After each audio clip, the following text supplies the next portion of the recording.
The 68th floor of Reed Financial Solutions hummed with the kind of tension that only billion-dollar disasters could generate.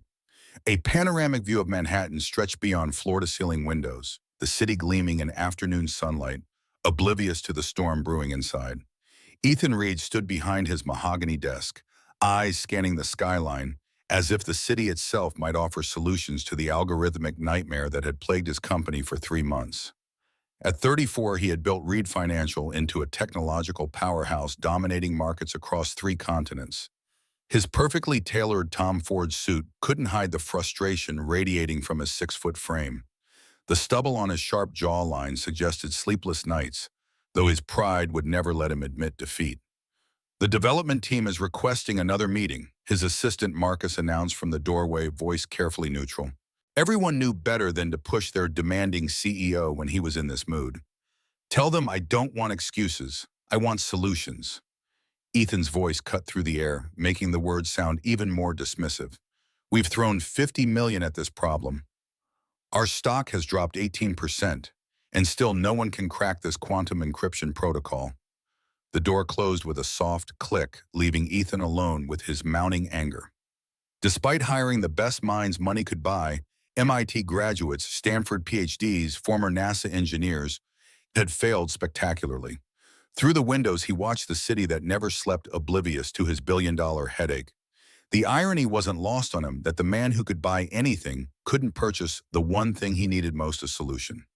Ethan briefly considered calling James Morrison, the veteran industry mentor who had guided him when he first started his career.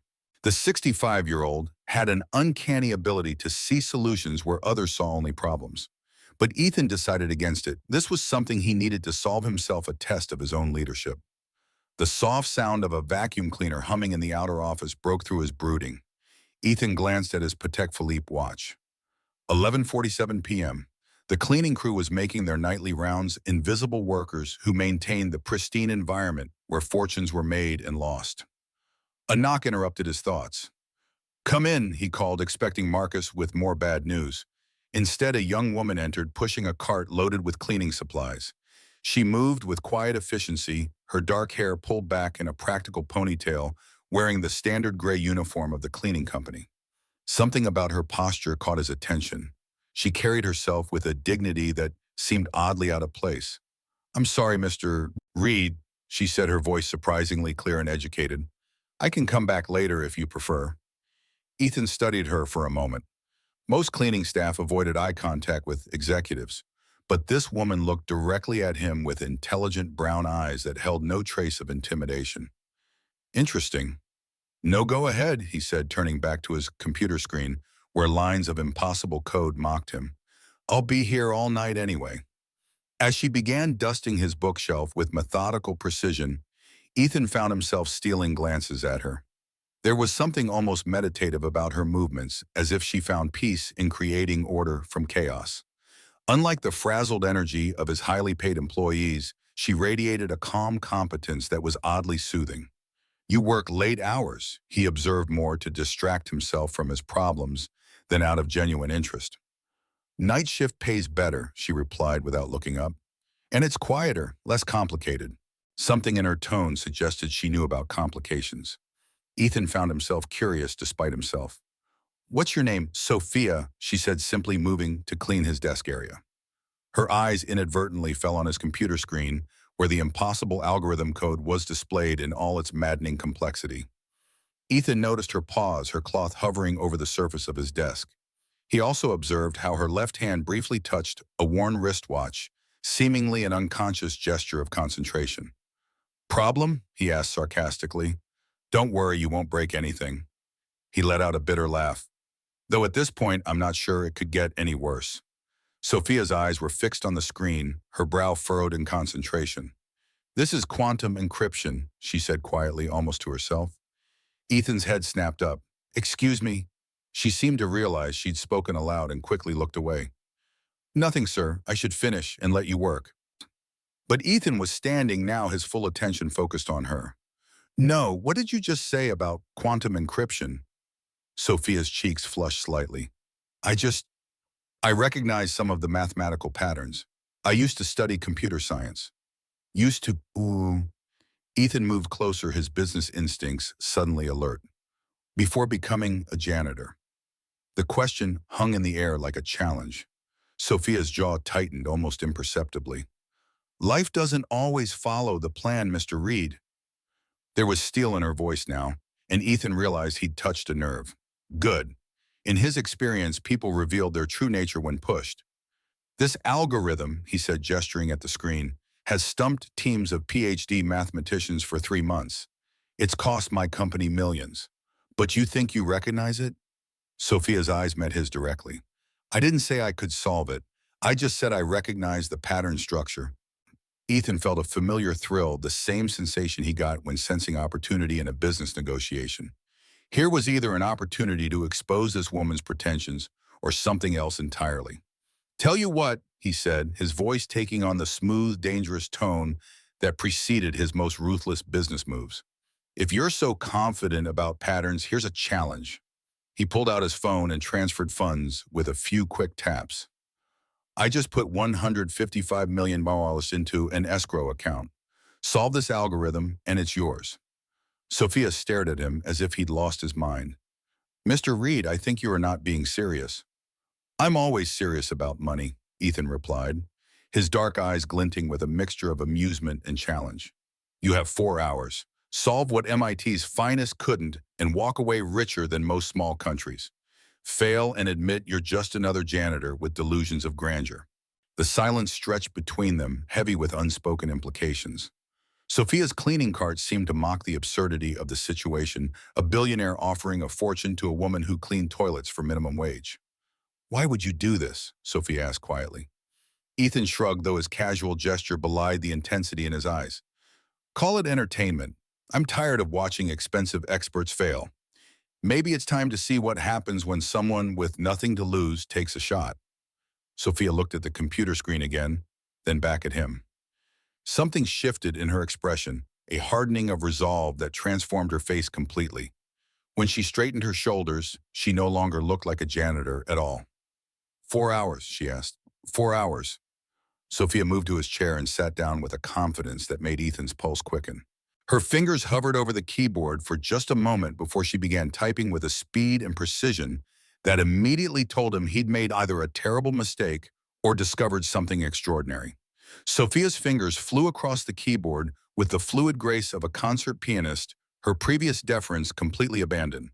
The transformation was so complete that Ethan wondered if he was witnessing an elaborate con or something far more intriguing. The core issue isn't the encryption itself, she murmured, her voice taking on a completely different cadence, analytical, confident, with undertones of excitement. It's the quantum entanglement verification protocol. Whoever designed this was thinking in classical terms about quantum behavior. Ethan moved behind her chair, watching lines of code appear and disappear faster than he could follow. The scent of her shampoo, something clean and understated, reached him, and he found himself oddly distracted by the graceful curve of her neck as she worked.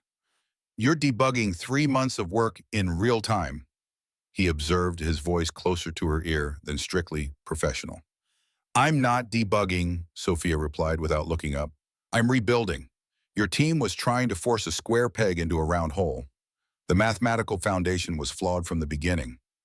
Her confidence was mesmerizing. This wasn't the hesitant janitor from 20 minutes ago. This was someone who spoke the language of advanced mathematics as fluently as she breathed. Where did you learn to code like this? Ethan asked, genuinely curious now.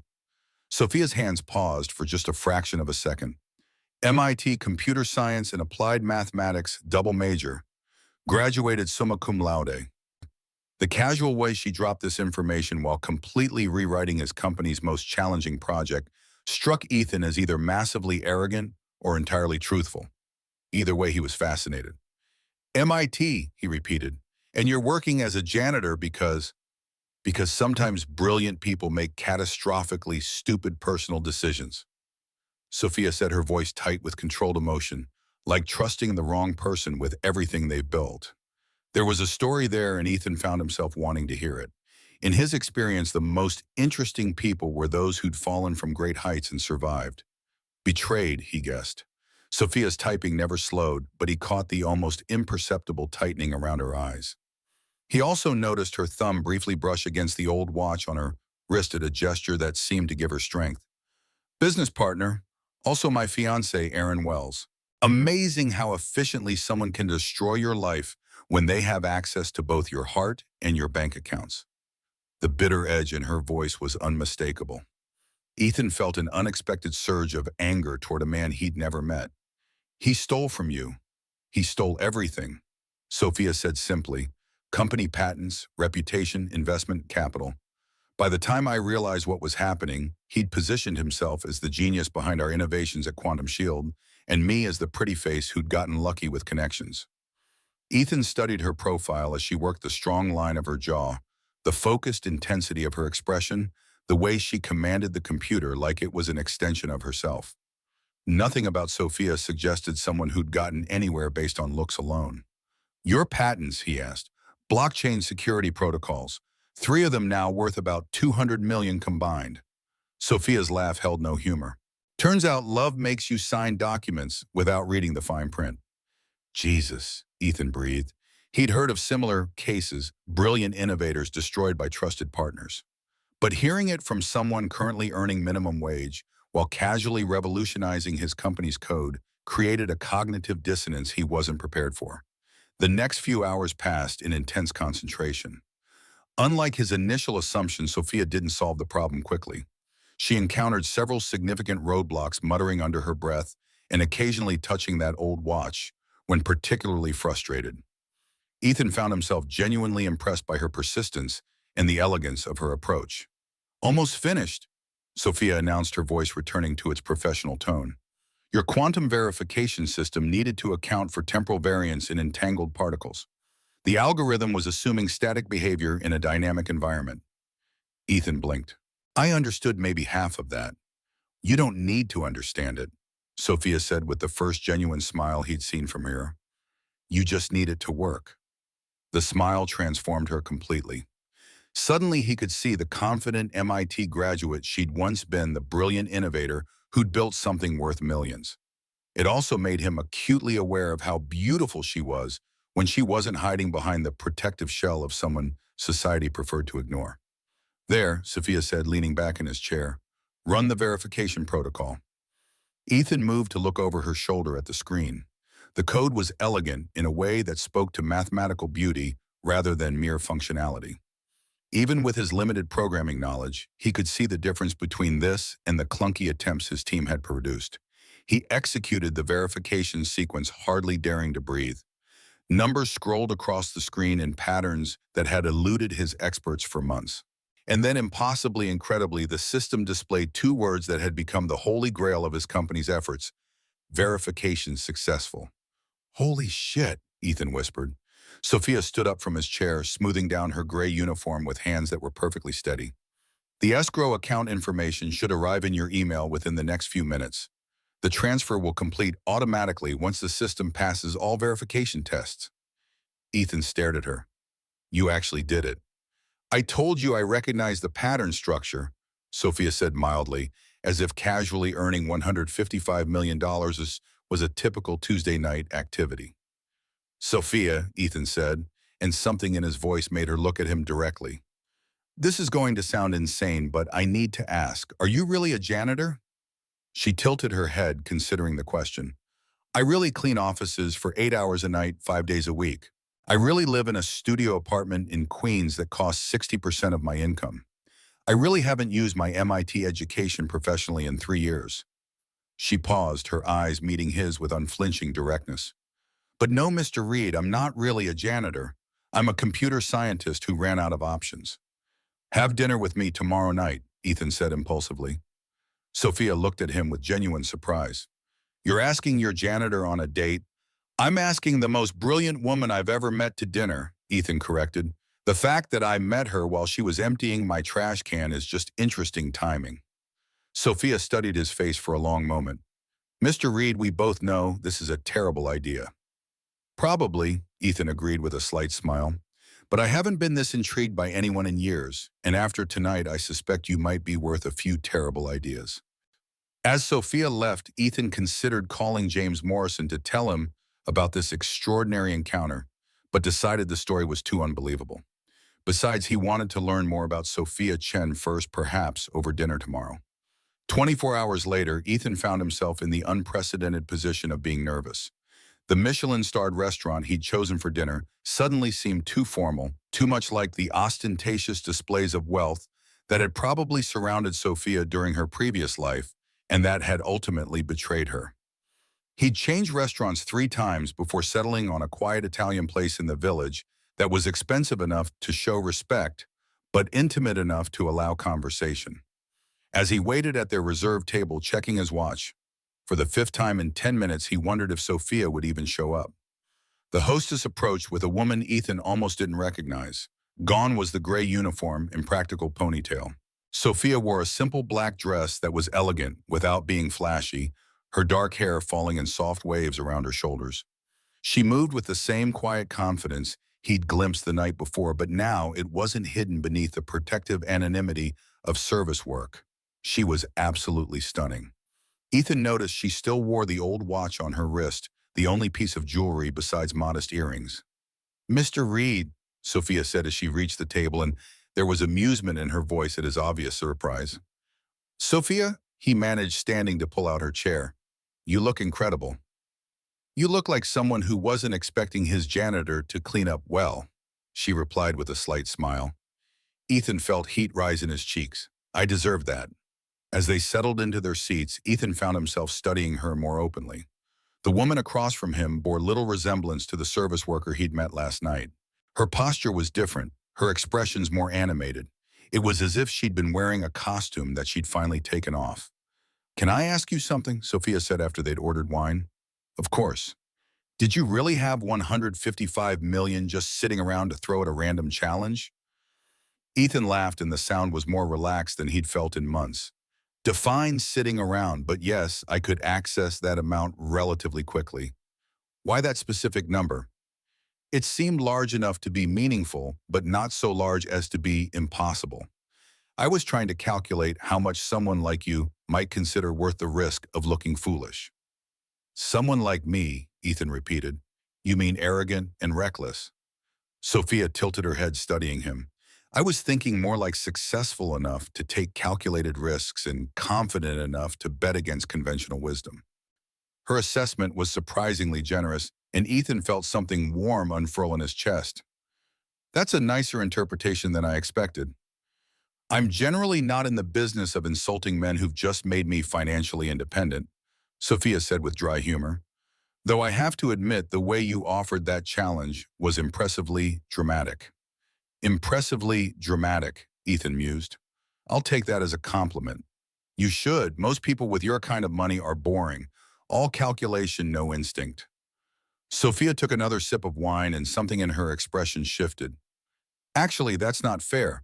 Most people I knew with money were boring, past tense." "Tell me about him," Ethan said quietly. "Aaron Wells and Quantum Shield." Sophia's hand tightened almost imperceptibly around her wine glass, her thumb unconsciously brushing against her father's watch. "What do you want to know?" "Whatever you're willing to share." For a moment, Sophia looked like she might deflect the question. Then she seemed to make a decision. "We met in graduate school. Brilliant programmer charming came from money but acted like he'd rather be judged on merit than family connections. I thought that meant he had integrity." Her voice remained steady, but Ethan could hear the careful control beneath it. "We started working together on blockchain protocols during our final year. The chemistry was incredible, both intellectually and personal. By graduation, we were engaged and had our first provisional patent." "What changed?" Sophia was quiet for so long that Ethan wondered if she would answer. When she spoke, her voice was barely above a whisper. "I found out he'd been systematically documenting our work sessions, editing the recordings to make it appear like he was leading all the innovation, while I was just following along. He'd been building a case that the intellectual property was primarily his for over a year." Jesus. "The patents were filed in both our names, but the supporting documentation told a different story. When our startup began attracting serious investment interest, Aaron used that documentation to convince investors that I was a liability. Brilliant but unstable, prone to taking credit for collaborative work." Ethan felt anger building in his chest. "How did he get away with it?" Sophia's laugh was bitter. He was very good at his job, and I was very good at trusting him. By the time I realized what was happening, he had investors, board members, and even some of our employees convinced that I was delusional. Your own employees. Aaron was charismatic. He made people feel valued, appreciated. When he started suggesting that I was becoming possessive about work that was clearly collaborative, they wanted to believe him. Sophia met Ethan's eyes directly. It's amazing how quickly people will accept a narrative that absolves them of having to choose sides.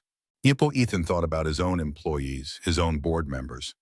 How easy would it be for someone with the right skills to manipulate perceptions? Probably easier than he wanted to admit.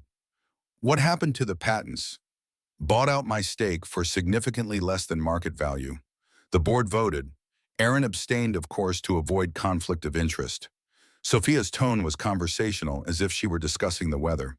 I was given 30 days to accept their offer or face a lengthy legal battle with people who had significantly more resources than a suddenly unemployed computer scientist.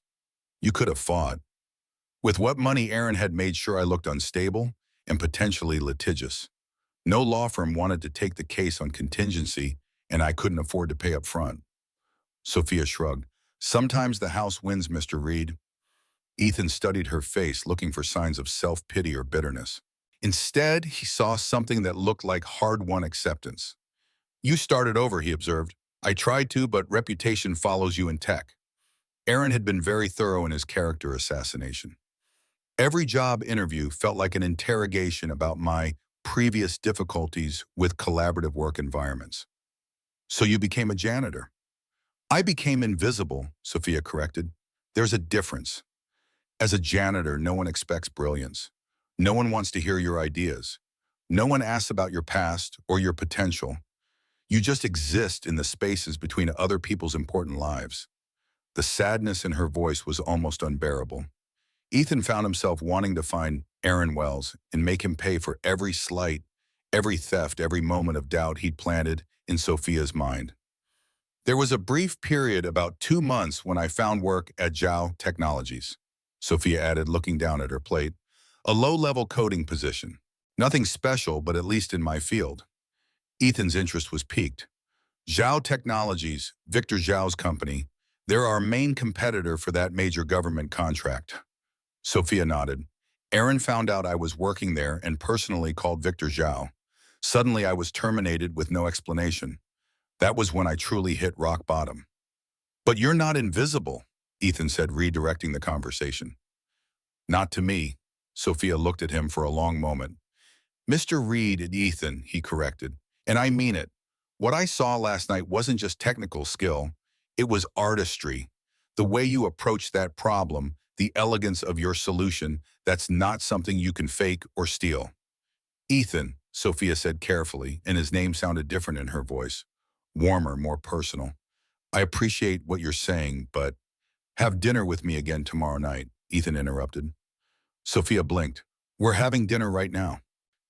Different dinner, different restaurant, same conversation, but deeper. Ethan leaned forward slightly.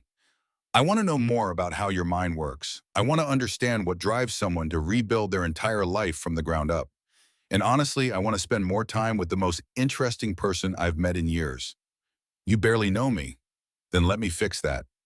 Sophia stared at him, and Ethan could practically see her brain working through the implications, the risks, the potential complications. Finally, she spoke.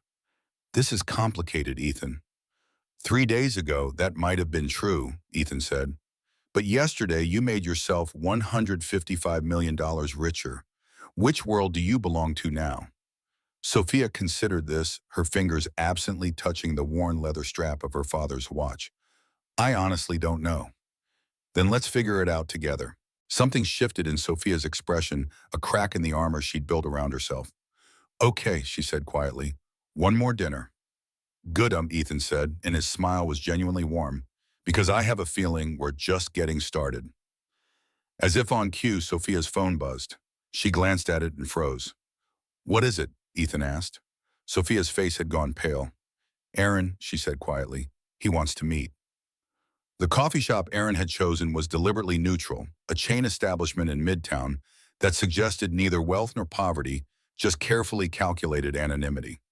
Sophia sat across from the man who had once been her entire world, studying the face she'd once kissed goodnight every evening, searching for any trace of the person she'd thought she'd loved. Aaron looked exactly the same. Perfectly groomed brown hair, expensive but understated clothing, the kind of smile that had once made her feel like she was the only person in the room. Now it made her skin crawl.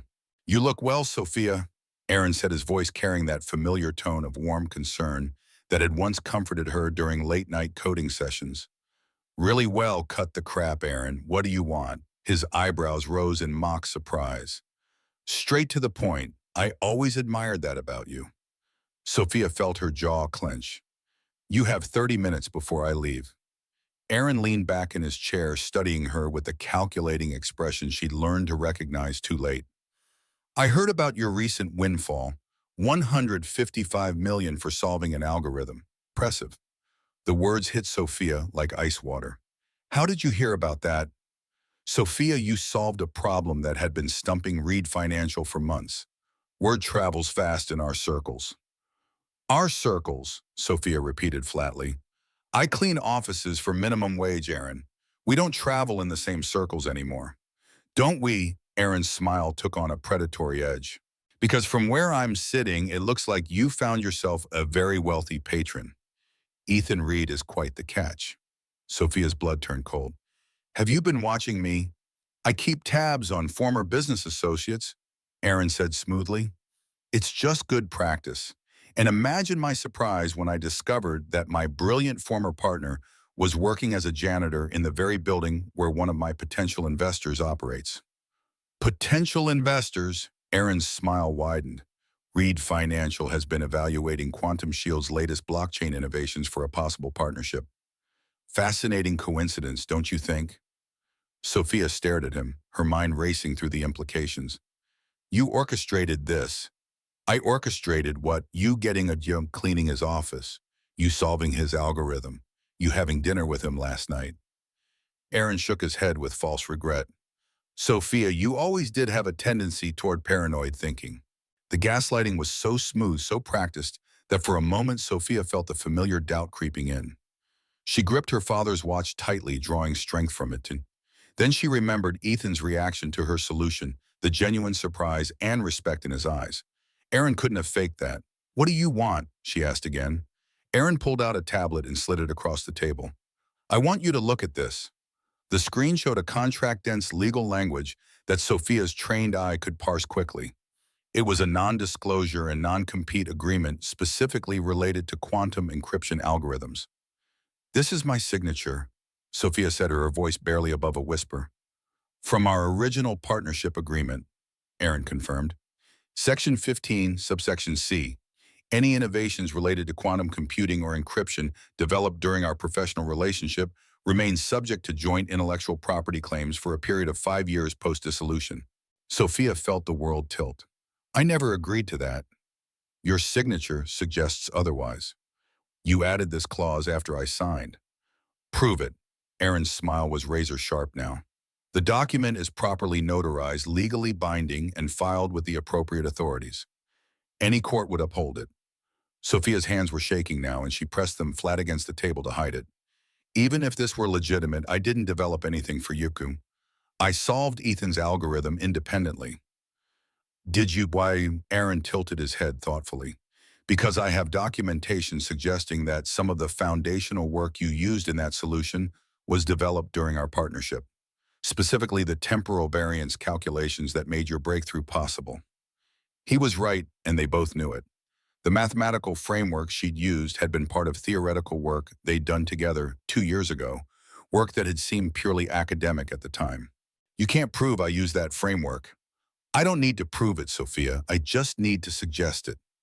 Aaron leaned forward, his voice dropping to an intimate whisper. "Think about what happens when Reed Financial discovers that their brilliant new consultant might be legally obligated to share her innovations with a competitor. Think about how that affects their willingness to work with you." Sophia felt sick. "Ethan isn't working with me professionally." "Isn't he?" "Because my sources suggest he offered you a position with his company just yesterday, And the timing of your dinner date certainly suggests a professional relationship with personal benefits. The way he said it made Sophia feel dirty. You're disgusting. I'm practical. Aaron's mask slipped for just a moment, revealing something cold and calculating underneath. You cost me 18 months of development time, Sophia. 18 months of having to recreate innovations that were rightfully mine. I'm simply recouping my losses. Those innovations were mine. Prove it, Aaron said again, and the repetition was like a slap. In court with lawyers while Reed Financial watches their potential partner become embroiled in a lengthy intellectual property dispute. Sophia stared at him, understanding finally dawning. You want money. I want what's fair. 50% of your recent windfall seems reasonable. 77.5 million as compensation for the foundational work that made your solution possible. And if I refuse, Aaron's smile returned bright and terrible, then I file an injunction preventing you from using any algorithms that incorporate shared intellectual property. I leaked the story to the tech press about the legal disputes surrounding Reed's quantum encryption solution. And I make sure every potential employer in the industry knows that working with Sophia Chen comes with significant legal risks. The threat was comprehensive and devastating. Even if Sophia could eventually prove her case in court, the process would destroy any chance she had of rebuilding her career or her relationship with Ethan. You bastard, she whispered. I'm a businessman, Aaron corrected. And unlike you, I learned from our past mistakes. I don't let emotions cloud my judgment anymore. Sophia's phone buzzed with a text message. Ethan's name appeared on the screen. Hope your meeting goes well. Dinner tomorrow still on. The simple message, with its assumption that she was strong enough to handle whatever Aaron threw at her, almost broke her heart. Ethan had no idea what kind of legal and professional nightmare he was about to inherit by association. I need time to think, Sophia said. Of course. Aaron stood smoothly, leaving exact change for his coffee on the table. You have 48 hours to transfer the funds. After that, I file the paperwork and contact the press. He paused at her shoulder, his voice dropping to that intimate whisper again. Oh, and Sophia, you might want to think carefully about what you tell Reed about this conversation. Men like him don't appreciate complications, especially complicated women who come with legal baggage. Aaron walked away, leaving Sophia alone with the contract and the devastating realization that even her escape from his influence had been incomplete. Her phone buzzed again. Another message from Ethan. Actually, why wait free for dinner tonight? Sophia stared at the screen, her heart breaking. She typed and deleted 3 different responses before finally settling on, something's come up, rain check. The response came immediately, everything okay? Sophia typed yes, and immediately deleted it. Then no, and deleted that too. Finally, she turned off her phone and walked out of the coffee shop, leaving the contract on the table like the poison it was. She had 48 hours to choose between destroying Ethan's trust or destroying her future. Either way, Aaron would win again. Ethan stared at his phone for the 5th time in an hour, willing Sophia to respond to his messages. Her sudden coldness after Aaron's meeting felt wrong, not like the confident woman who'd solved his impossible algorithm or the vulnerable one who'd shared her story over dinner. Something was very wrong. He considered reaching out to James Morrison for advice. The older man had connections throughout the industry and might know something about Aaron Wells. But without more information, Ethan was reluctant to bring Morrison into the situation. He was still debating whether to respect Sophia's space or track her down when Marcus knocked on his office door. Sir, there's an Aaron Wells here to see you. Says it's about a potential partnership opportunity. Ethan's blood ran cold. Sophia's ex-fiancé and the CEO of Quantum Shield. The timing couldn't be coincidental. Send him in. Ethan said, his voice carefully neutral. The man who entered his office was everything Sophia had described and nothing like what Ethan had expected. Handsome in a clean-cut, unthreatening way, with the kind of practiced charm that set Ethan's business instincts on high alert. Mr. Reed, Aaron said, extending his hand with a warm smile. Aaron Wells, CEO of Quantum Shield Innovations. Thank you for taking the time to meet with me.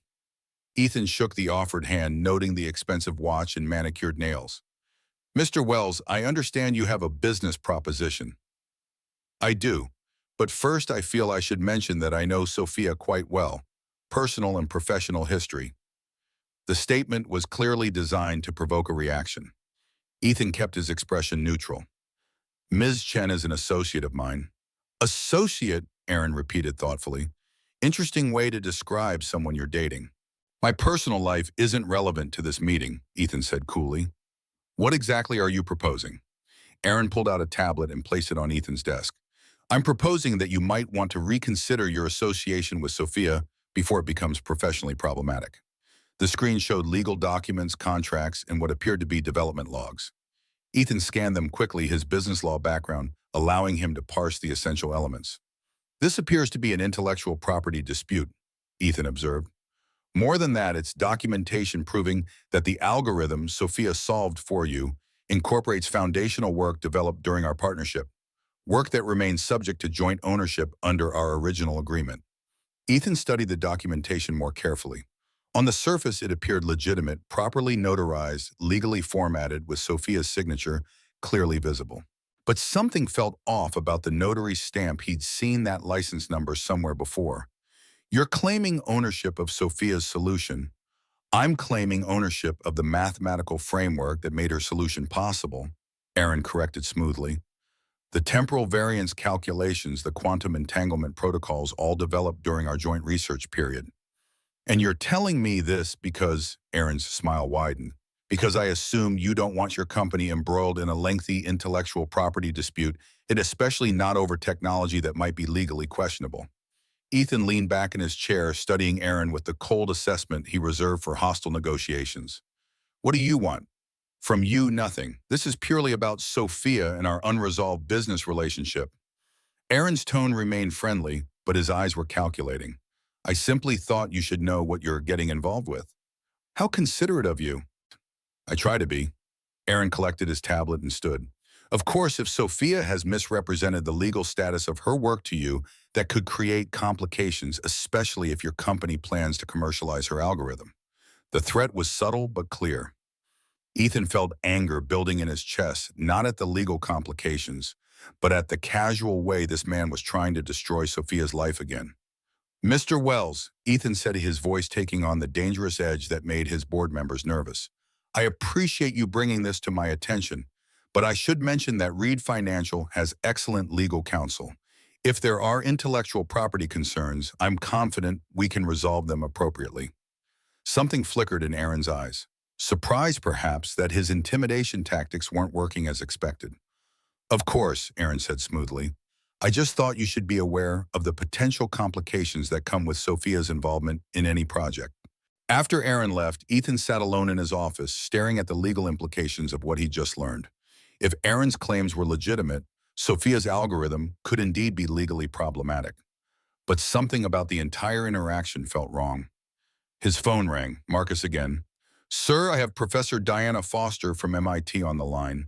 She says it's about Sophia Chen and that it's urgent. Ethan took the call immediately.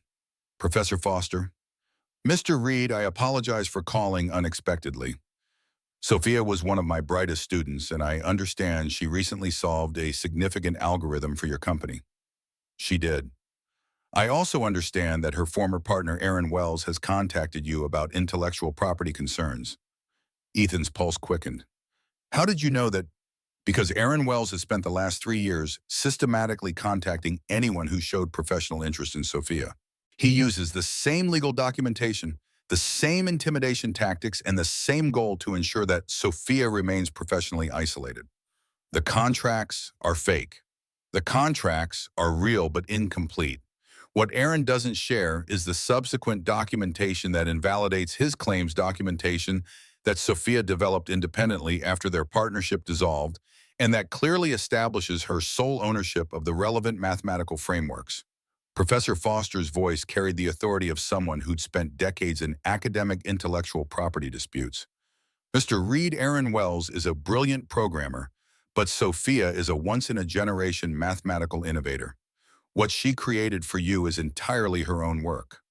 Why hasn't Sophia defended herself? Because Aaron is very good at making the legal battle seem costlier than surrender. And because after 3 years of professional sabotage, Sophia started believing that maybe she didn't deserve to win. Ethan felt his anger crystallize into something cold and focused. Professor Foster, would you be willing to provide testimony about the legitimate ownership of Sophia's work? I'd be delighted to. In fact, I've been waiting 3 years for someone to finally call Aaron's bluff. After ending the call, Ethan immediately contacted his head legal counsel. Within 2 hours, he had a comprehensive strategy for not only defending Sophia's intellectual property rights, but exposing Aaron's pattern of fraudulent intimidation. The sun was setting when he finally drove to Sophia's Queens apartment building. She answered her door looking exhausted and defeated, wearing old jeans and an oversized sweater that seemed designed to hide her from the world. "Ethan," she said quietly, "you shouldn't be here." "Aaron came to see me today," Ethan said without preamble. Sophia's face went pale. "What did he tell you?" "A very convincing story about shared intellectual property and legal complications." Ethan stepped closer.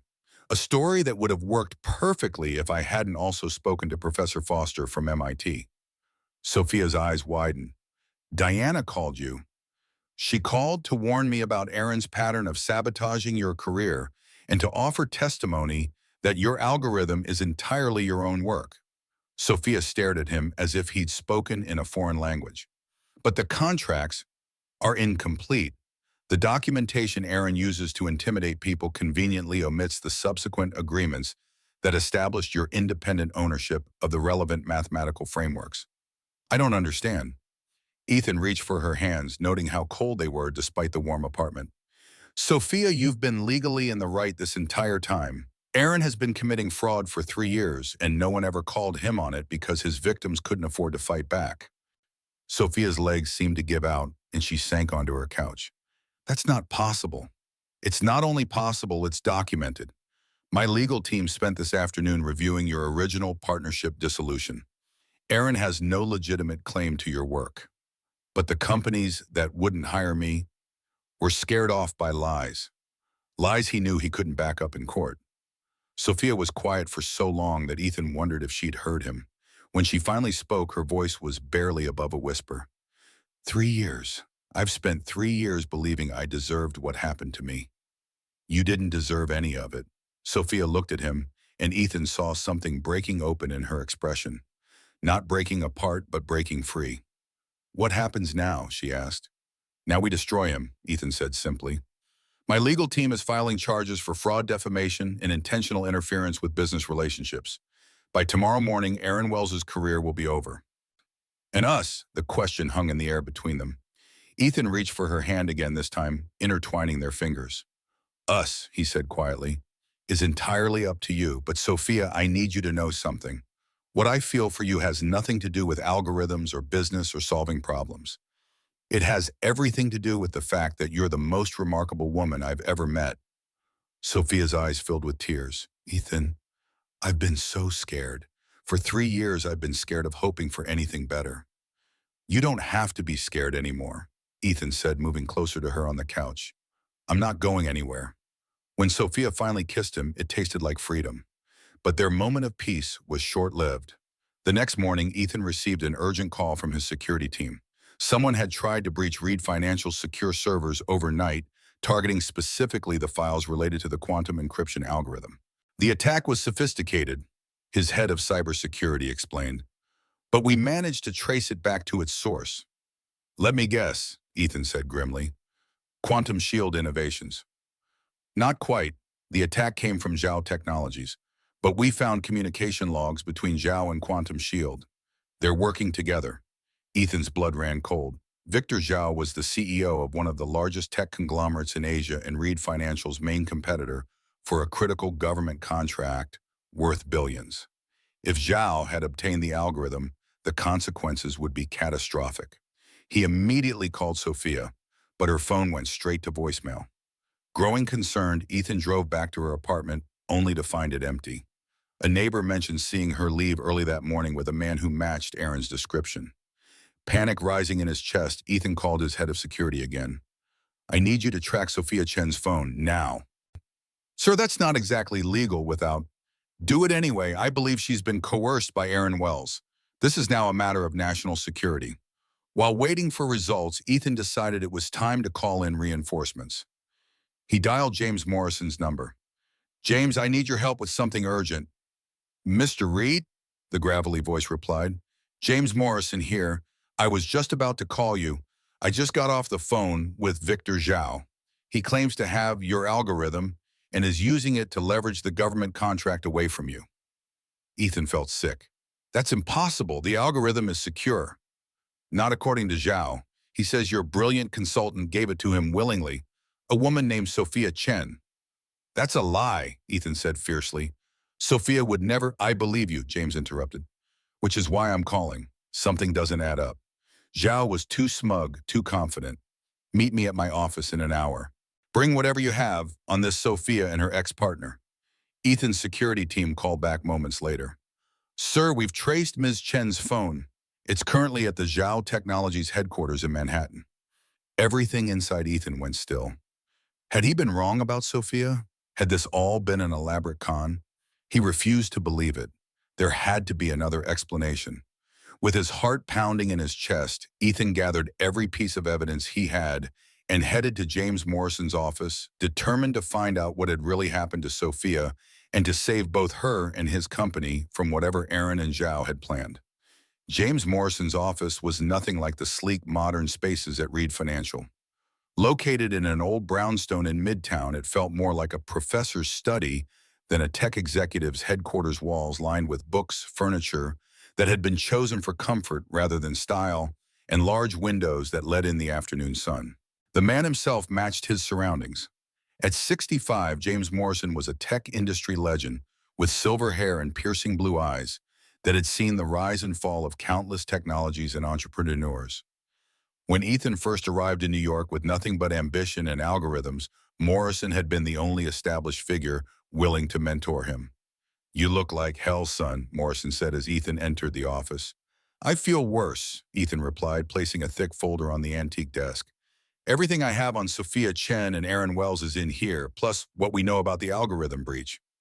Morrison nodded, gesturing to a leather chair. Sit. You need to hear something first. Ethan sat, his exhaustion momentarily catching up with him. I'm listening. I've known Victor Zhao for 30 years, Morrison began, leaning back in his chair. We started in this business around the same time on opposite sides of the Pacific. He's brilliant, ruthless, and obsessed with winning at any cost. But he's also predictable in his arrogance. Morrison took off his reading glasses, polishing them methodically. When he called me this morning to gloat about acquiring your algorithm, something didn't sound right. Zhao was too smug, too specific about certain details. He wanted me to know that your brilliant consultant had given him the algorithm willingly. Sophia would never do that, Ethan said firmly. I agree, which is why I made a few calls. Morrison picked up a manila folder and slid it across the desk. 2 months after being forced out of Quantum Shield, Sophia Chen briefly worked at Zhao Technologies, just under 8 weeks before being abruptly terminated. Ethan nodded. She mentioned that last night, said Aaron personally called Zhao and had her fired. Correct. The interesting part is what happened after. According to my sources, Aaron Wells and Victor Zhao have been collaborating for years, far longer than anyone realized. Zhao provided funding for Quantum Shield through shell companies, and in return, Aaron shared Sophia's innovations. Morrison pulled out several financial documents with highlighted sections. Here, 3 separate wire transfers from offshore accounts linked to Zhao, all coinciding with major technological breakthroughs at Quantum Shield during the period Sophia was still there. The timing is too perfect to be coincidental. So they've been working together all along, Ethan said, the pieces falling into place. But why would Zhao want Sophia now? Because Aaron Wells offered him something valuable enough to overlook past conflicts. Morrison leaned forward. The government contract you're both competing for is worth billions. With the quantum encryption algorithm, Zhao would have a significant advantage. Ethan shook his head. But Sophia solved that algorithm for me. If she's at Zhao's headquarters now— I don't think she went willingly, Morrison interrupted. And I don't think she gave them anything. Think about it, Ethan.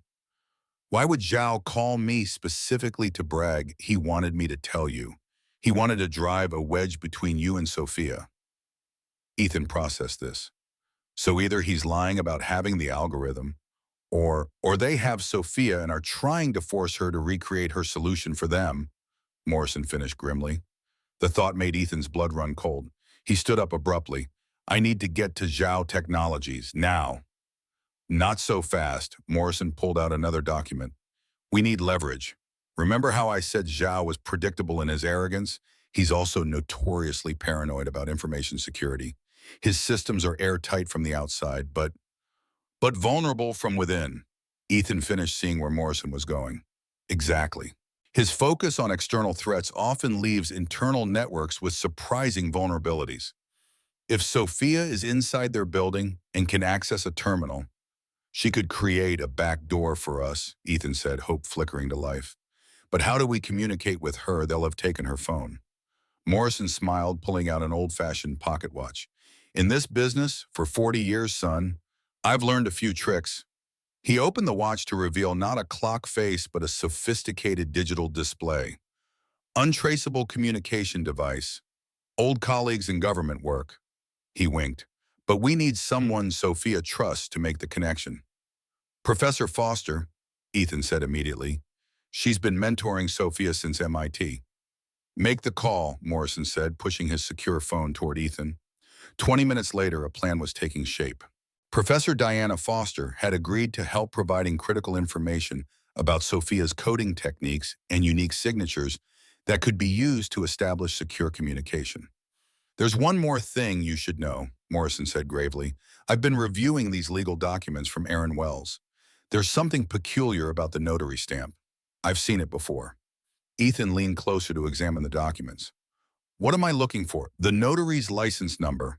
It belongs to a shell company established by Zhao Technologies 5 years ago. They've been working together much longer than anyone realized. I knew I recognized that number, Ethan said, remembering his earlier suspicion. This was never about intellectual property, was it? This was about the government contract all along. The quantum encryption protocol you've been developing is critical for next-generation secure communications. The military applications alone are worth billions. And now they have Sophia, Ethan said, his voice hardening with resolve. We need to move fast. Inside Zhao Technologies' gleaming headquarters, Sophia Chen sat in a sterile conference room, her hands steady on the keyboard, despite the fear churning in her stomach.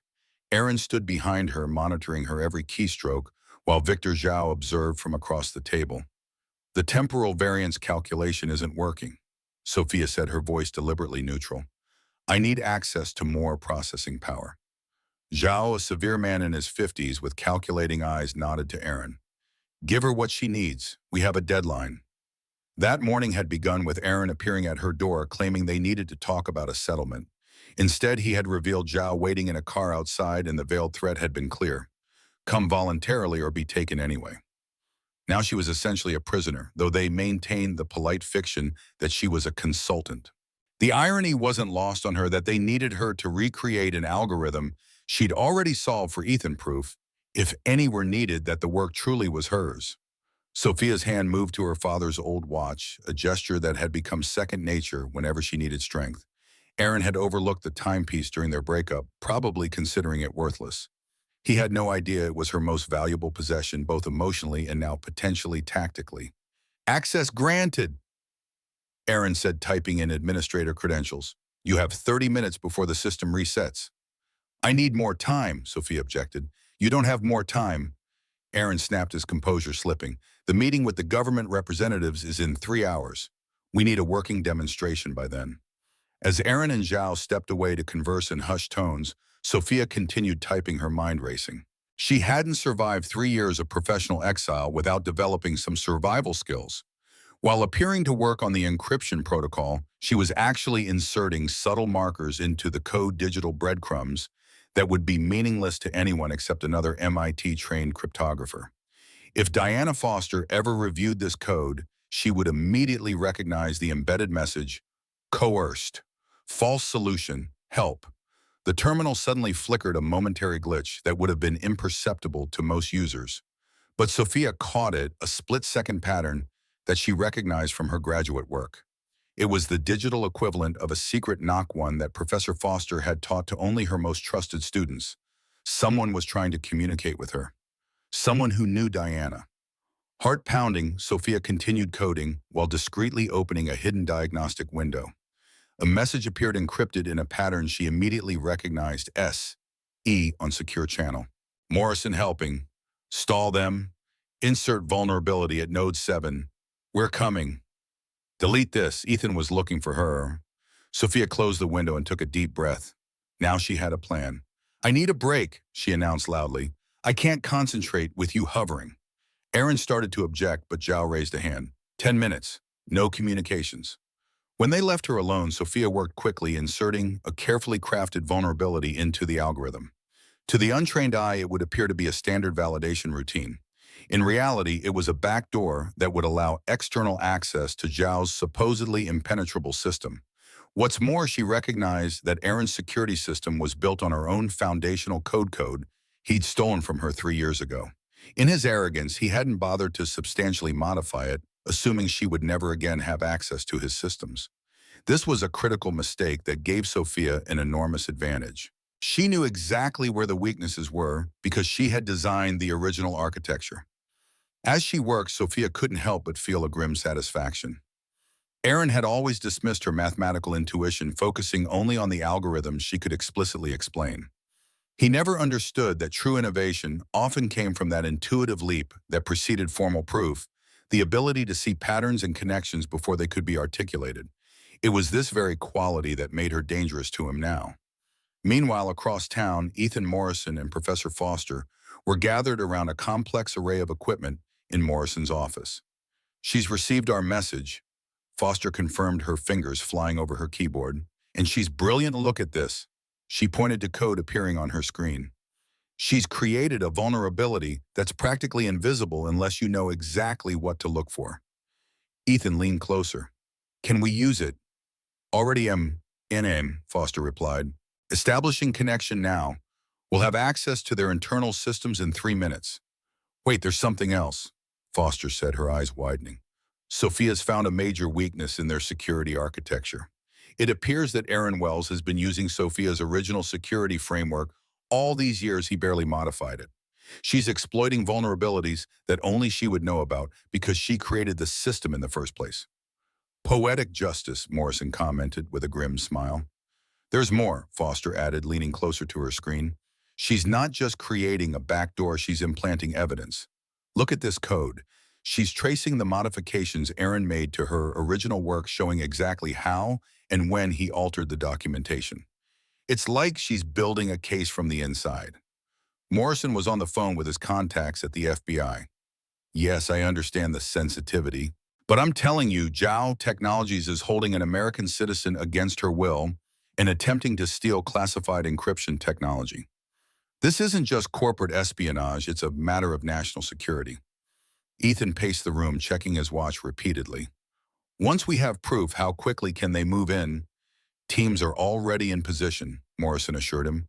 They just need justification for a warrant. Got it, Foster announced triumphantly. I'm in their security system, accessing camera feeds now. Screens lit up showing various areas of the Zhao Technologies building. Their conference room on the executive floor. The image showed Sophia sitting alone at a terminal, her posture tense but her expression determined. Ethan felt relief wash over him quickly, followed by renewed concern. How do we get her out of there? First, we gather evidence, Morrison said. Professor, can you access their internal communications? Working on it, Foster replied. Their encryption is good, but not as good as their reputation suggests. Their email exchanges between Zhao and Aaron Wells going back 3 years. Multiple references to the Chen situation and quantum protocol acquisition. Forward everything to my FBI contact, Morrison instructed. Ethan, look at this. On another screen, a document appeared, the original partnership agreement between Sophia and Aaron. Morrison pointed to a specific section. The quantum computing clause has different formatting than the rest of the document. It was clearly added after the fact. Can you prove that? Ethan asked urgently.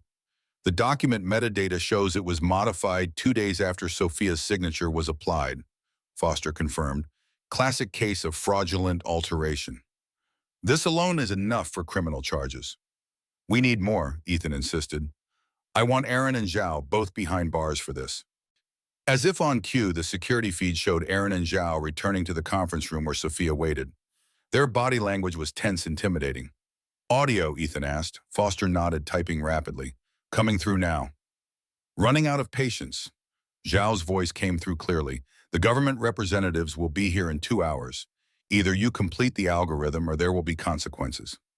I'm working as fast as I can, Sophia replied calmly, but quantum encryption isn't something you can rush, unless you want solutions that collapse under actual usage conditions.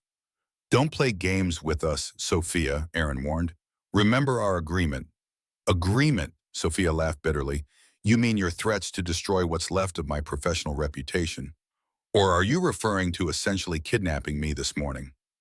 No one forced you into that car, Aaron said smoothly. The two men with concealed weapons suggested otherwise, Sophia retorted. Ethan's jaw tightened at this revelation. That's kidnapping. Tell the FBI to move in now. Wait, Morrison cautioned. We need them to explicitly connect themselves to the fraud and coercion. Right now, they could claim this was just aggressive recruitment. On screen, Zhao moved closer to Sophia. Ms. Chen, let me be clear. You will complete this algorithm today, or the falsified evidence of corporate espionage that Mr. Wells has prepared will be sent to every technology company and law enforcement agency in the country. You'll never work in technology again, not even as a janitor. There it is, Morrison said grimly. Extortion on record. Making the call now. While Morrison coordinated with the FBI, Ethan kept his eyes fixed on the screen watching as Sophia continued to work under duress. Her fingers moved confidently over the keyboard, her expression revealing nothing of her inner turmoil. Even in this moment of extreme pressure, she was remarkable. I need to be there when they go in, Ethan said firmly. Absolutely not, Morrison objected. This is going to be a federal operation. They won't want civilians anywhere near the building. I'm not asking permission, Ethan said, already heading for the door. Professor Foster, can you maintain the connection and keep feeding information to the FBI? Of course, she replied without looking up from her screens. But Ethan James is right, this could be dangerous. So is leaving Sophia alone with those men for another minute, Ethan said. Morrison, are you coming or staying? The older man sighed heavily. You know, you remind me of myself at your age. Equally stubborn, equally reckless. He grabbed his coat. Let's go. I still have friends at the Bureau who might keep us from getting arrested for interfering. They arrived at Zhao Technologies just as FBI agents were establishing a perimeter around the building. Morrison immediately approached the agent in charge, flashing credentials that Ethan hadn't known he possessed. James Morrison, special advisor. This is Ethan Reed. He has direct knowledge of the situation and the victim. The agent, a stern woman in her 40s, eyed them skeptically. Mr. Morrison, your reputation precedes you, but this is a federal operation. You and Mr. Reed need to remain outside the perimeter. Agent, please, Ethan interjected. Sophia Chen is in there because of me. She was solving an algorithm for my company when she was targeted. I need to be there when you bring her out. Your personal feelings aren't relevant to this operation, Mr. Reed. But his technical expertise is, Morrison countered smoothly. Ethan Reed is one of the few people who understands the quantum encryption algorithm these suspects are trying to steal. If they attempt to delete or corrupt the evidence, you'll need his help to recover it. The agent wavered, then nodded curtly. You can join the technical team in the mobile command center, but you stay there until the building is secure. Understood. Inside the command center, Ethan watched the operation unfold on multiple screens. FBI cyber specialists were already using the backdoor Sophia had created to lock down Zhao's systems, preventing any evidence from being destroyed. Tactical teams were moving into position throughout the building. They're approaching the executive floor now, an agent reported. Target room in sight. The next few minutes were a blur of coordinated action. Armed agents swarmed into the conference room, securing Aaron and Zhao before they could react. Sophia remained perfectly still, her eyes wide, but her composure intact. Ms. Chen, are you all right? An agent asked, approaching her carefully. Sophia nodded. Yes, but they were about to force me to demonstrate a falsified version of my quantum encryption algorithm to government representatives. You should know that meeting is scheduled for, she glanced at her watch, 90 minutes from now. The agent spoke into his radio. We need to intercept any government representatives en route to Zhao Technologies. Possible attempt to defraud the federal government. Ethan couldn't wait any longer. Despite strict instructions to stay put, he slipped out of the command center and made his way to the executive floor. He arrived just as agents were escorting Aaron and Zhao, both in handcuffs, toward the elevator. Aaron spotted him first, his face contorting with rage. "You? This is your doing, Reed." Ethan ignored him, his eyes searching for Sophia. He found her sitting in a chair giving her statement to an FBI agent. When she looked up and saw him, the relief on her face was palpable. "Ethan," she said, standing immediately. The agent interviewing her paused, sensing the importance of the moment. "Are you hurt?" Ethan asked, crossing the room to her. "No, just angry and exhausted." Her voice was steady, but Ethan could see the slight tremor in her hands. "We'll finish this statement later, Ms. Chen," the agent said tactfully, stepping away to give them a moment of privacy. As soon as they were alone, Ethan pulled Sophia into his arms, holding her tightly, as if to reassure himself that she was really there, safe and whole.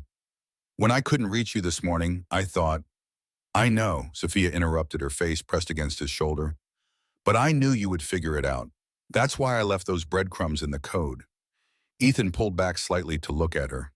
"You never doubted I'd come for you." "Not for a second," Sophia said with the ghost of a smile. "You're stubborn that way." Ethan laughed softly, the tension of the past hours finally beginning to ease. "I had help, Morris and Professor Foster. Turns out you have more allies than you realized." "Speaking of allies," Morrison said, appearing behind them with the FBI agent in charge, "I hate to interrupt this reunion, but there's still work to do. Ms. Chen, these agents need your help to understand exactly what Wells and Zhao were attempting to steal." Sophia nodded, her professional demeanor returning. "Of course, but first there's something you should know." She turned to the FBI agent. "The backdoor I created in their system, it doesn't just give you access to their security cameras and emails. It gives you access to everything." "Define everything," the agent said cautiously. "Every server, every database, every communication Zhao Technologies has made in the past decade," Sophia explained. "Including, I suspect, evidence of industrial espionage against multiple American companies. Victor Zhao didn't become a tech giant by playing fair." The agent's eyes widened slightly. "Ms.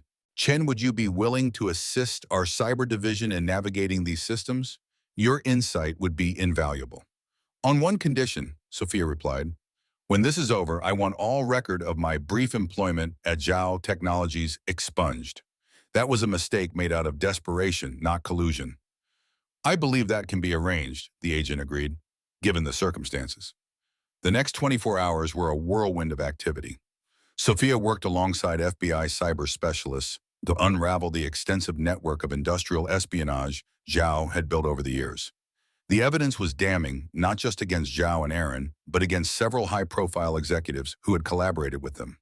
What surprised everyone, including Sophia, was the discovery that Aaron's betrayal went back even further than she had realized. Emails revealed that he had been in contact with Zhao since their graduate school days, strategically positioning himself to exploit Sophia's mathematical talents from the very beginning. "He never loved me," Sophia said quietly to Ethan, as they took a brief break in a conference room adjacent to the FBI's temporary command center. "It was all calculated from day one. Every moment, every kiss, every promise, all designed to get access to my work." Ethan covered her hand with his. "I'm so sorry." Sophia looked down at her father's watch, tracing its worn face with her finger.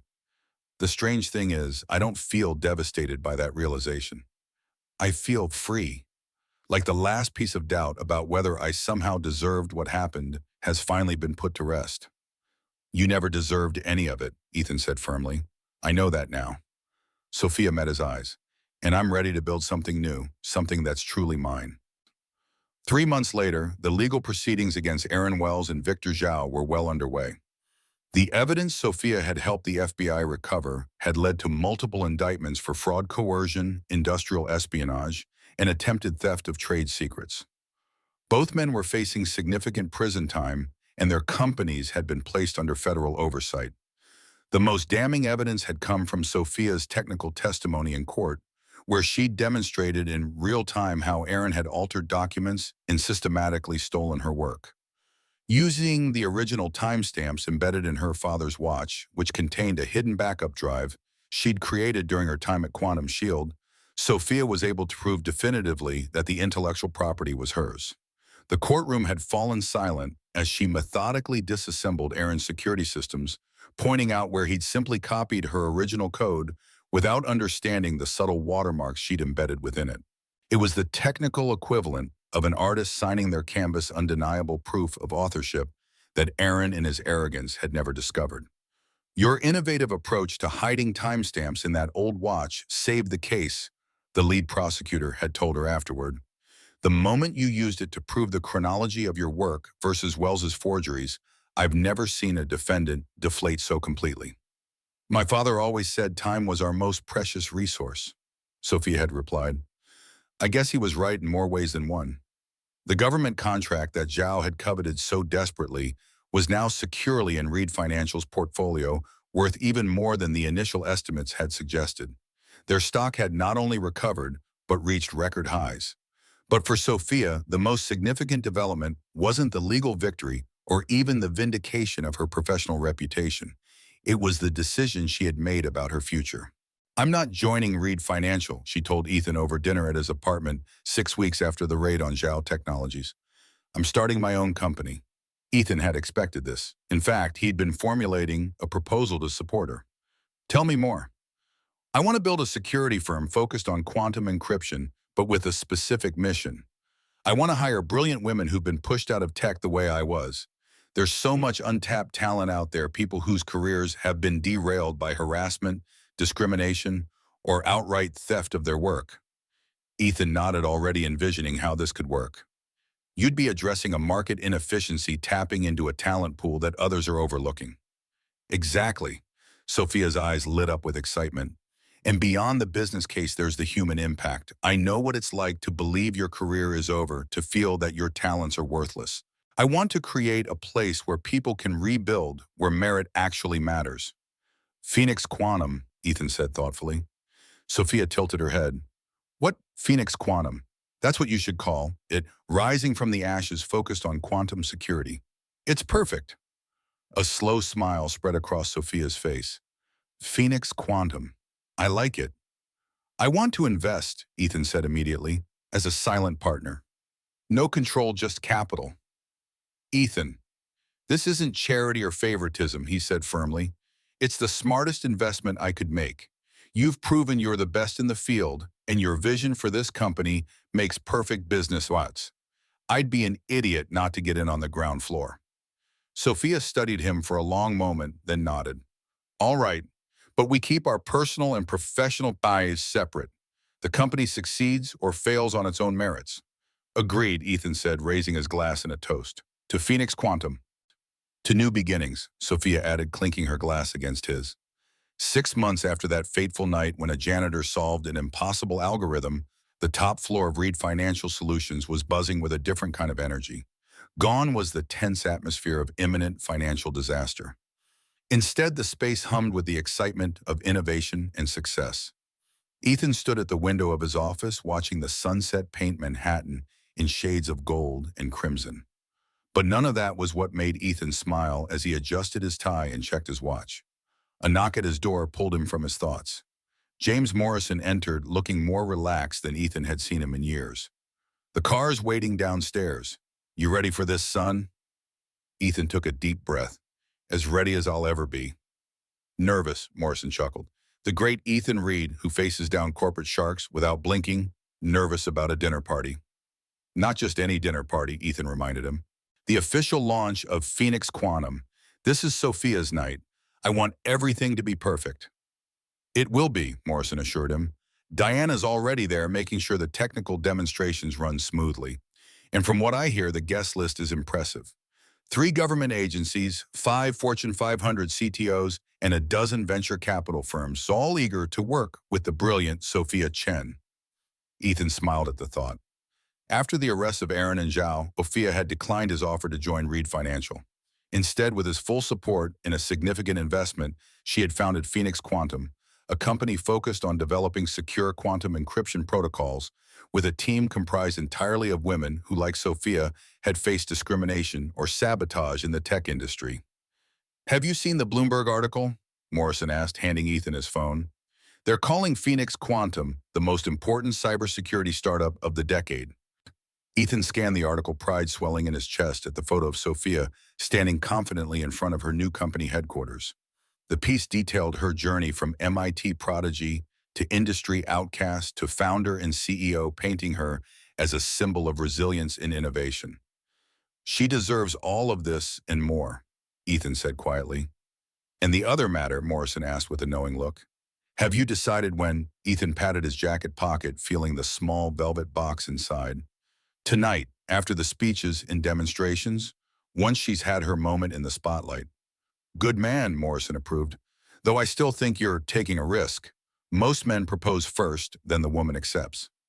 Sophia isn't most women, Ethan pointed out, and our relationship has never followed the conventional path. The launch event for Phoenix Quantum was being held at an elegant rooftop venue with panoramic views of the city. When Ethan arrived, the space was already filled with the elite of the tech and financial worlds, all gathered to witness the debut of what industry insiders were calling revolutionary technology. He spotted Sophia immediately. She was across the room, engaged in animated conversation with Professor Foster and a group of government officials. She wore a deep blue dress that caught the light as she moved her hair styled in elegant waves. The transformation from the janitor he'd met 6 months ago was striking, but what truly took his breath away was the confidence she now carried, the certainty of a woman who had reclaimed her rightful place in the world. As if sensing his presence, Sophia looked up, her eyes finding his across the crowded room. The smile that spread across her face made Ethan's heart race. She excused herself from her conversation and made her way toward him. You're late, she said when she reached him, her tone teasing. Fashionably so, Ethan replied, kissing her cheek. The venue looks amazing. How are you feeling? Terrified, Sophia admitted with a quiet laugh. But in a good way. 6 months ago, I was cleaning offices at midnight. Now I'm launching a company that could redefine digital security. You were always meant for this, Ethan said. The world just took a detour in recognizing it. The formal program began soon after, with Professor Foster introducing Sophia to thunderous applause. As she took the stage, Ethan felt a surge of emotion watching the woman he loved step fully into her power. 3 years ago, Sophia began, her voice clear and strong. I lost everything I had built. My company, my patents, my reputation. I was told repeatedly that my ideas weren't mine, that my contributions weren't valuable, that my voice wasn't worth hearing. She paused, letting the weight of those words settle over the audience. What I didn't lose was my knowledge, my ability, my determination. Those remained even when I was invisibly cleaning the offices of the very industry that had rejected me. Her eyes found Ethan's in the crowd and she smiled. And then something unexpected happened. Someone saw me, really saw me. Not as a janitor, not as a failed entrepreneur, but as exactly who I've always been: a mathematician, a creator, a problem solver. The demonstration that followed was flawless. Sophia and her team showed how their quantum encryption protocol could secure communications against even the most sophisticated attacks, including those from quantum computers. The technical brilliance was evident even to the non-specialists in the room, and by the time Sophia concluded, the audience was on their feet. Phoenix Quantum isn't just building security solutions, she concluded. We're creating a new paradigm where innovation is protected, where merit is recognized regardless of title or background, and where the best ideas win, not the loudest voices or the most powerful players. Thank you all for being part of this journey. Later, as the formal event transitioned to a more relaxed reception, Ethan found Sophia on the terrace, taking a moment alone beneath the stars. Congratulations, CEO Chen, he said, joining her at the railing. You've officially conquered the tech world. Sophia laughed. Hardly, but it's a start. She turned to face him. None of this would have happened without you, you know. I just saw what was already there, Ethan said. You did the hard part. Still, Sophia insisted, her hand unconsciously touching the old watch on her wrist. You believed in me when I didn't believe in myself. That matters, Ethan. The moment felt right. Ethan reached into his pocket for the ring he'd been carrying all evening. Sophia, there's something I want to ask you. But before he could continue, Sophia surprised him by taking a small box from her clutch. Actually, Ethan, there's something I want to ask you first. Ethan froze, momentarily stunned, as Sophia got down on one knee before him, opening the box to reveal a platinum band. Ethan, read, she said, her voice steady despite the enormity of the moment. You are brilliant, generous, and absolutely terrible at taking no for an answer. You've made me remember who I was before Aaron. and you've helped me become someone even better." She took a breath. "You challenge me. You support me. You make me laugh. And you've never once made me feel like I need to be smaller to make room for your ego." Ethan felt his heart hammering in his chest, a smile spreading across his face as Sophia continued. "I'm asking you to build a life with me, not as my savior or my investor or my business partner, but as my equal, as my best friend, as the person I choose to love for the rest of my life." She held up the ring. "So Ethan Reed, will you marry me?" For a moment, Ethan just stared at her. Then he started laughing, deep, joyful laughter that drew stares from nearby guests. "Yes," he said, pulling her up from the floor and into his arms. "Yes, absolutely. Definitely yes." As he kissed her, Ethan felt the last of the barriers between them finally crumble completely. When they broke apart, he was grinning. "Though I should mention," he said, "I also brought a ring." "Show me," Sophia challenged. Ethan pulled out his own small box, revealing a stunning solitaire that somehow managed to be both elegant and understated. "Sophia Chen," he said formally, "will you marry me back?" "That depends," Sophia replied with a grin. "Are you prepared for a lifetime of me being right about algorithms?" "I'm prepared for a lifetime of you being right about everything," Ethan said. "As long as you're prepared for a lifetime of me pretending to argue about it." "Deal," Sophia said and kissed him again. The courtroom was packed on the day of sentencing for Aaron Wells and Victor Zhao. Both men had been found guilty on multiple counts of fraud, coercion, industrial espionage, and attempted theft of trade secrets. The 9-week trial had become a sensation in the tech industry, with daily coverage highlighting the systematic sabotage of Sophia's career and the extensive corporate espionage network Zhao had built. Sophia sat in the front row beside Ethan, Professor Foster, and James Morrison. She wore the quiet confidence of someone who had already won the most important battle, reclaiming her life and future. The judge, a stern woman in her 60s with decades of experience in intellectual property cases, delivered her verdict with clear disdain for the defendants. The evidence presented in this case reveals not just isolated incidents of fraud, but a systematic campaign to appropriate another person's intellectual property and destroy their professional reputation. She stated, "Mr. Wells, your deliberate alteration of documents, manipulation of colleagues, and ongoing harassment of Ms. Chen represents one of the most egregious cases of intellectual property theft this court has seen." She turned her attention to Zhao. "And Mr. Zhao, your willing participation in this scheme, combined with your company's pattern of industrial espionage against American companies, demonstrates a flagrant disregard for the law." The sentences were substantial: 7 years for Aaron and 10 for Zhao, along with financial penalties that would effectively dismantle their business empires. As they were led away in handcuffs, Aaron turned to glare at Sophia one last time, his face twisted with hatred. But Sophia didn't feel the triumph she'd expected. Instead, she felt something closer to peace, the closing of a chapter that had consumed too much of her life already. "How do you feel?" Ethan asked quietly as they left the courthouse. Sophia thought for a moment, her hand resting on her father's watch. "My father always told me that time is our most precious resource. Don't let anyone steal your time, Sophie," he'd say. And that's exactly what Aaron did. He stole 3 years of my life. She looked up at Ethan, her eyes clear. "But I'm not going to give him any more of my time. I'm ready to move forward." 1 year after Sophia solved an impossible algorithm in Ethan's office, Phoenix Quantum had grown into one of the most respected cybersecurity firms in the country. Their quantum encryption protocols had become the industry standard, with contracts spanning government agencies, financial institutions, and technology companies worldwide. More importantly, the company had become a haven for brilliant women in tech who had been overlooked or pushed aside elsewhere. The wedding was intimate, held at a small vineyard in upstate New York with just 30 guests, a stark contrast to the high-profile corporate events that filled their professional calendars. Professor Foster was Sophia's matron of honor, while Morrison stood proudly as Ethan's best man. During the ceremony, Sophia wore her father's watch polished to a shine, but still bearing the scratches and wear that made it uniquely hers, a symbol of the journey that had brought her here. "Time is our most precious resource," she quoted in her vows, "and I choose to spend mine with you." Later, as they walked hand in hand through the vineyard that had witnessed their union, Sophia reflected on the strange turns life could take. A year ago, she'd been invisible, broken, convinced that her story was over. Now she was married to a man who saw her as she truly was, running a company built on her own terms, surrounded by people who valued her mind and her heart. "Any regrets?" Ethan asked, as if reading her thoughts. Sophia considered the question seriously. About Aaron, about the 3 years of struggle, about everything that had led her to that office building on the night she met Ethan.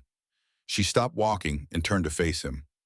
"Not a single one," she said firmly, "because every terrible thing that happened led me to you, and this us is worth all of it. Even the part where I was an arrogant ass who challenged a janitor to solve impossible algorithms. Especially that part," Sophia said with a laugh. "Though for the record, I was never really a janitor." "No," Ethan agreed softly. "You were a brilliant woman waiting for the right moment to remind the world who she was." Sophia stood on her tiptoes to kiss him one more time. "Thank you for being my moment," Ethan read. "Thank you for being mine, Sophia Chen." As they walked back toward their waiting guests, planning a future that neither of them could have imagined a year earlier, Sophia realized that sometimes the best love stories begin with the ending of everything you thought you wanted. Sometimes you have to lose yourself completely to discover who you were meant to become. And sometimes, if you're very lucky, you find someone who sees your potential even when you've forgotten it exists. Someone who doesn't save you, but stands beside you while you save yourself. The night of her wedding, Sophia carefully placed her father's watch in a small display case next to a framed picture of her parents. It had served its purpose, guiding her through dark times, preserving the evidence that reclaimed her work, and reminding her of her father's most important lesson about the value of time. Now she had a lifetime ahead with Ethan to put that lesson into practice, building something neither of them could create alone.